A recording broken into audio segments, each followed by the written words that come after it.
I've always known that I wanted children, so my partner and I, we were actually searching for the donor for about 8 months. I remember going to my friend's house and we told them that we found the perfect sperm donor. It was donor H898. He was 6'2", blonde hair, blue eyes, a long distance runner, had a clean bill of health, and we just were over the moon.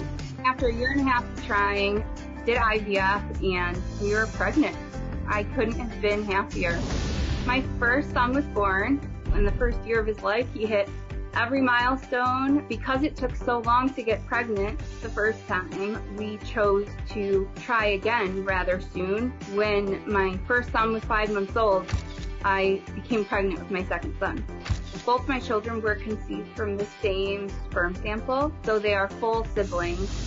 So when my first son was 14 months old, I just took my second son home from the hospital, and he stopped looking me in my eyes. He stopped saying, "Mama." He stopped saying, "No, bye."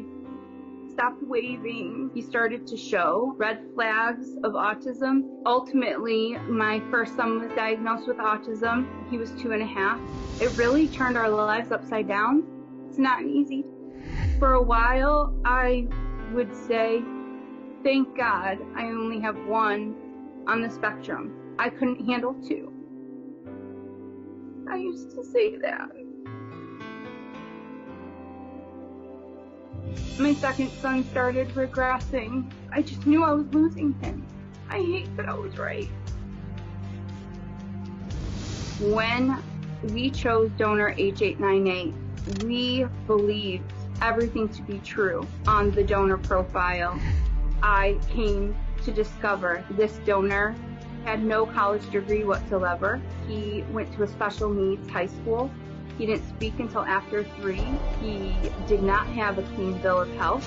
My kids struggle every day, from getting dressed in the morning, putting shoes on. Kids make fun of them because they don't sleep, I don't sleep.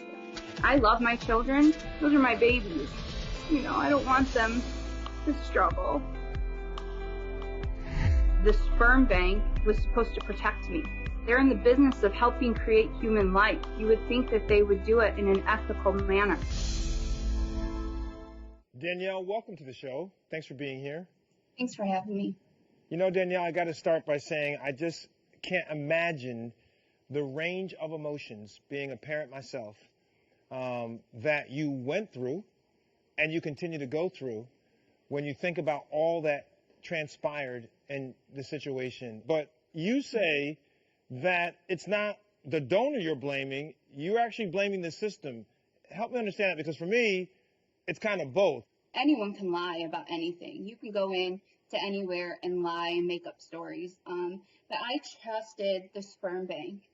So I really believed what they said to be true, that they vetted the donors, that they did everything that they said that they do. And I don't blame the donor. I do blame certainly the sperm bank. Now, you eventually got his name from a mother that had directly coordinated their sperm transaction. When you found out, what did you do with that information? I went into pure investigative mode. I was angry. I was upset. I wanted answers. So I called the donor's father. I did confirm that the donor was diagnosed with ADHD. I did confirm that the donor was attending a special education high school when he was in high school. We had, I believe it was a 7-minute conversation, so it was rather short, but very informative. So you get this information from the dad, the truth, basically, and then you go to the sperm bank, and what do you say to them? What happens there?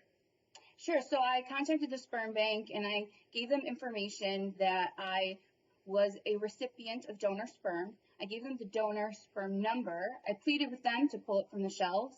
I gave them the donor number, and they did nothing.